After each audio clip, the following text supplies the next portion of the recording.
सार्वजनिक बांधकाम विभागातला माणूस किती भ्रष्टाचारी असू शकतो? एखाद्यावर जर भ्रष्टाचाराचे आरोप झाले असतील, तर त्याला कसं वाचवलं जातं? असंच एक प्रकरण मी महाराष्ट्रासमोर घेऊन येत आहे.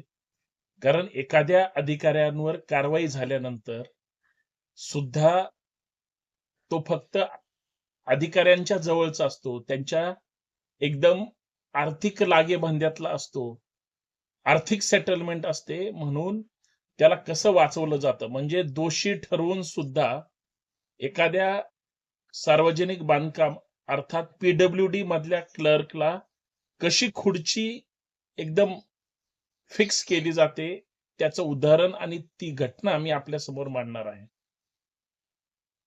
खरं तर ही घटना सातारा जिल्ह्यातली आहे आणि सातारा सार्वजनिक बांधकाम विभागाच्या अंतर्गत एक लिपिक एका पदावर काम करत असताना ज्या व्यक्तीवर गंभीर आरोप आहेत आणि सार्वजनिक बांधकाम सातारा विभागातल्या त्या मंडळाच्या हेड क्लार्क म्हणून हेमंत टकसाळे नावाचा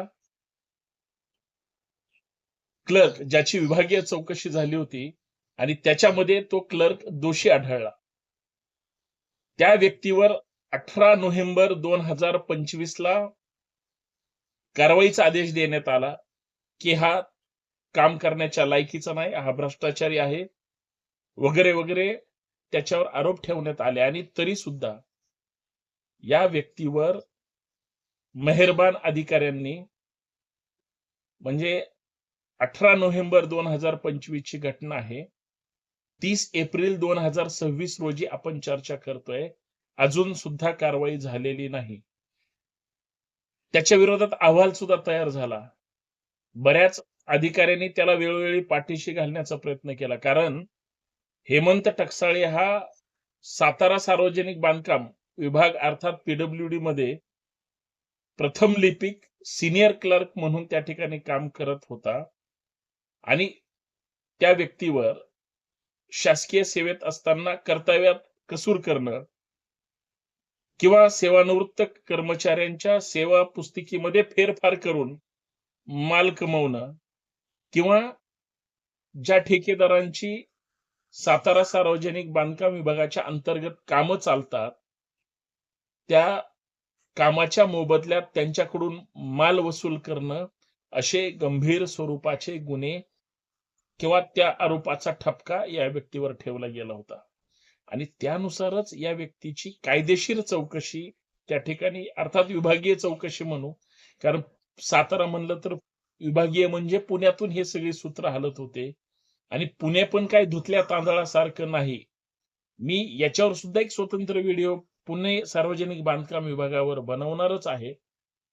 पण जे चीफ इंजिनियर असतील किंवा चीफ इंजिनियर म्हणजे या सगळ्या विभागाचा प्रमुख, अधीक्षक अभियंता म्हणजे त्यांच्या अंतर्गत ज्या डिव्हिजन येतात, कार्यकारी अभियंते येतात त्यांचा प्रमुख, या सगळ्यांची मिलीभगत कशी असते हे या गंभीर बाबीवरून लक्षात येतं. कारण 2 वर्षासाठी कनिष्ठ वेतन श्रेणीवर पदोन्नतीचा आदेश दिलेला असताना सुद्धा आणि त्याच काळात त्याची वेतनवाढ सुद्धा रोखण्यात आलेली असताना सुद्धा, कारण ते गंभीर आरोप त्याच्यावर होते, असं असताना सुद्धा अद्याप सुद्धा हेमंत टकसाळे या प्रथम लिपिक म्हणूनच त्या ठिकाणी कार्यरत आहे आणि इतर कर्मचाऱ्यांवर या संदर्भात नाराजीचं वातावरण त्या ठिकाणी आहे. ही घटना साताऱ्याची आहे, पीडब्ल्यूडीची आहे, इथपर्यंत ठीक आहे. पण मध्येच मी तुमचा एक वेळ घेतो की पुणे सार्वजनिक बांधकाम विभाग असेल किंवा इतर कुठलाही सार्वजनिक बांधकाम विभाग, कार्यकारी अभियंता सध्या ह्यांची जर टक्केवारी विचार केला 10 ते 15% पर्यंत सध्या ठेकेदाराकडून वसूल करण्याचा रेट आहे आणि ही वसुली कोण करतं तर हे सिनियर क्लार्क वगैरे यांची मंडळी करतात किंवा कार्यकारी अभियंत्याचे जे डेप्युटी इंजिनियर असतात हे त्या ठेकेदारांना प्रचंड ब्लॅकमेल करतात आणि बिलं काढत नाहीत. कित्येक तर सार्वजनिक बांधकाम विभागाच्या अंतर्गत, म्हणजे हे तर साताऱ्याचं टकसाळ प्रकल्प, मी पुण्यातलं आणि इतर सगळ्या गोष्टीचं सांगतो. बऱ्याच लोकांची टेंडर झाली, पण कार्यकारी अभियंत्यांना ते मॅनेज करायचं होतं. मग त्यांनी काय केलं? टेंडर ओपनच होऊ दिलं नाही. आपल्या मर्जीतल्या ठेकेदाराला द्यायचं. मर्जीतला म्हणजे कोण? जो माल जास्त देतो तो. आणि या सगळ्या अनुषंगाने फक्त जे रेग्युलर काम करतात ठेकेदार, त्यांची पिळवणूक करायची आणि अधिकाऱ्यांना वाटेल अशांनाच त्या ठिकाणी कामं द्यायची. सगळ्यात हा झाला महत्वाचा मुद्दा. दुसरा मुद्दा म्हणजे हे जे क्लर्क नावाचे बांडगुळ त्या कार्यालयामध्ये बसतात, वर्षानुवर्ष त्याच खुर्चीवर असतात. फक्त त्यांचा फार तर दर 2, 5, 10 वर्षांनी टेबल बदलला जातो. तो माणूस काय ते विभाग सोडून जात नाही. जिल्हा बदल होत नाही. गेला तर फक्त महिना 2 महिन्यासाठी जातो. परत त्या ठिकाणी तो वापस येतो. सवते सुभे बऱ्याच क्लर्कचे झालेले आहेत. म्हणजे मी ही जी हेमंत टंकसाळेची घटना सांगतोय. तुम्ही पुणे सार्वजनिक बांधकाम विभाग, पुणे मंडळ अर्थात पुणे विभागाच्या अंतर्गत सगळ्या क्लर्कची जर माहिती काढली, तुमच्या लक्षात येईल वर्षानुवर्षे 10-10, 15-15 वर्ष झालं जे काही सिनियर ज्युनियर क्लार्क आहेत, एकाच जागेवर बसतात. यांचीच मोनोपोली आहे. कार्यकारी अभियंता 3 वर्षाला बदलून जातात. पण अख्ख्या पीडब्ल्यूडीचं मूळ या क्लर्क लोकांमध्ये, त्या मंडळींमध्ये आहे आणि हे फक्त पैसे छापण्याचा राष्ट्रीय कार्यक्रम करतात. ठेकेदारांना पिळवणूक करण्याचं काम करतात. याच्या व्यतिरिक्त दुसरं काही नाही. अजून एक महत्वाची गोष्ट म्हणजे या टकसाळेवर हा सापडला म्हणून आरोपी, सापडला म्हणून चोर, बाकीच्या चोरांचं काय? तुम्ही आज कुठल्याही सेंट्रल बिल्डिंगला जा किंवा पुणे सार्वजनिक बांधकाम विभाग असेल किंवा पुणे सर्कल असेल, याच्यातले कार्यकारी अभियंत्याचा सध्याचा रेट जर विचारला तर हे आमदार मंत्र्यांना पण घाबरत नाहीत.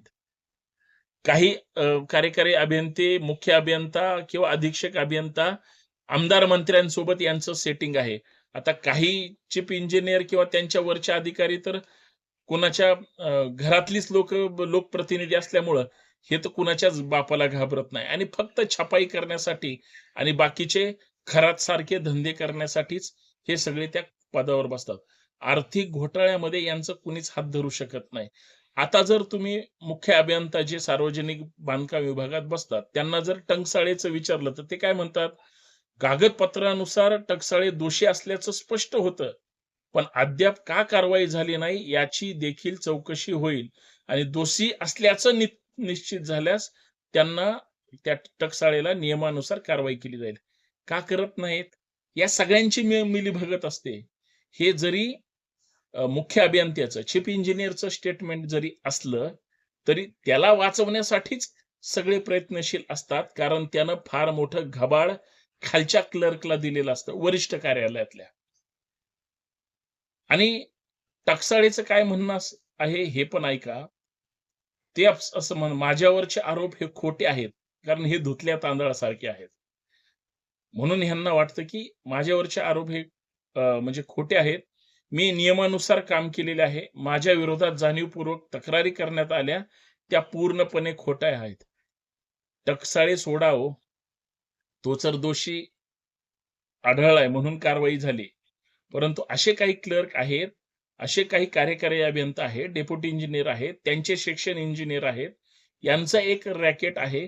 कुणाला काम द्यायचं, कशी वसुली करायची, कर्मचाऱ्यांना कसं छळायचं, कसा माल करायचा, कसं निकृष्ट दर्जाची कामं करायची. आणि सगळ्यात महत्वाचं, हा गंभीर मुद्दा आहे. एखाद्या ठेकेदाराला जर काम मिळालं तर त्यांनी टेंडर भरल्यापासून काम करेपर्यंत फक्त पैशाची वसुली कशी होते? तो टेंडर भरतो, बिलो जाऊन भरतो, मग टेंडर मॅनेज करण्याचे पैसे, मग वर्क ऑर्डर होणार त्याचे 2% किंवा 5% मागतील त्या पद्धतीनं पैशाची मागणी केली जाते. हा अलिखित नियम आहे आणि हा वर्षानुवर्ष चालत आलेला आहे. याला तरी खेळ बसणार आहे की नाही? दुसरा, लगेच कामाला सुरुवात झाली, बिल लिहायला गेलं, शाखा अभियंत्याची टक्केवारी, डेप्युटी इंजिनियरची टक्केवारी, अधीक्षक म्हणजे कार्यकारी अभियंता, आणि जर काम मोठं असेल सर्कल लेवलचं तर त्यांची टक्केवारी. ठेकेदारांनी करायचं काय? मरायचं, घरातले पैसे आणायचे आणि इथं घालायचे. काम करायचं म्हणून धडपड करायची, बिलो जाऊन कामं घ्यायचे आणि ती पिळवणूक होणार. आणि टंकसाळे सारखे सिनियर क्लर्क काय म्हणतात, की माझ्यावरचे आरोप खोटे आहेत. मला याच्यात गोवण्यात आलेलं आहे. सोबतच्या लोकांनी तक्रार केली. असं होत नाही. सगळेच काळे धंदे करतात. सापडला तो चोर आहे आणि ही अत्यंत गंभीर बाब आहे. आणि याच्यावर अहवाल त्या ठिकाणी आलेला आहे. अहवाल काय सांगतो, की हेमंत टकसाळे यांनी महाराष्ट्र नागरी सेवा अर्थात वर्तणूक नियम 1979 मधील नियम 3 चे उल्लंघन केल्याचे सिद्ध झालेले आहे.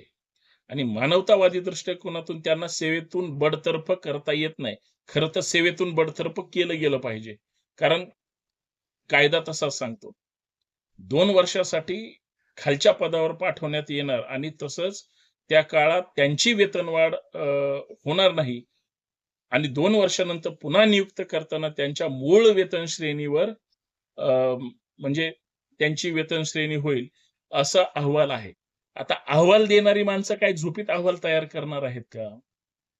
म्हणजे हा गंभीर प्रकरण लक्षात घेतलं पाहिजे. म्हणून जो कोणी दोषी असेल, मग तो क्लर्क असो किंवा त्याला वाचवणारी असो किंवा त्याला पाठीशी घालणारे असो, सगळ्यांवर कारवाई झाली पाहिजे. हा एक मुद्दा. आणि या व्हिडिओच्या माध्यमातून सांगतोय, सार्वजनिक बांधकाम विभागात जो काही भ्रष्टाचाराचा अनागोंदी कारभार सुरू आहे, अधिकारी, मग ते महिला अधिकारी असू द्या किंवा पुरुष अधिकारी असू द्या, पैसे घ्यायला अजिबात मुलाहिजा बाळगत नाहीत. डंके की चोट पर पैसे मागतायत आणि ठेकेदारांची पिळवणूक करतायत. हा अत्यंत गंभीर बाब आहे. यांना वर्क ऑर्डर पासून पैसे पाहिजेत. जवळच्या आणि मर्जीतल्या माणसाला यांना टेंडर द्यायचे. म्हणून जे नियमित आणि रेग्युलर ठेकेदार म्हणून काम करतात, अशांची या ठिकाणी पिळवणूक होते आणि त्यांचं आर्थिक नुकसान होतं. याबाबत सुद्धा आवाज उठवला गेला पाहिजे आणि दोषी कुणीही असू द्या, जर त्यांना पाठीशी कोण घालत असेल तर ही अत्यंत गंभीर बाब आहे आणि याची चौकशी मात्र झाली पाहिजे, असं मला वाटतं. बाकी इतर विषयावर सुद्धा मी संतोष शिंदे एक कायद्याचा विद्यार्थी म्हणून आणि या सगळ्या प्रकरणाकडे भ्रष्टाचाराच्या विरोधात बोलण्यासाठी सगळे प्रकरण बाहेर काढल्याशिवाय आपण शांत बसायचं नाही, एवढंच या माध्यमातून सांगतो. धन्यवाद. जय शिवराय.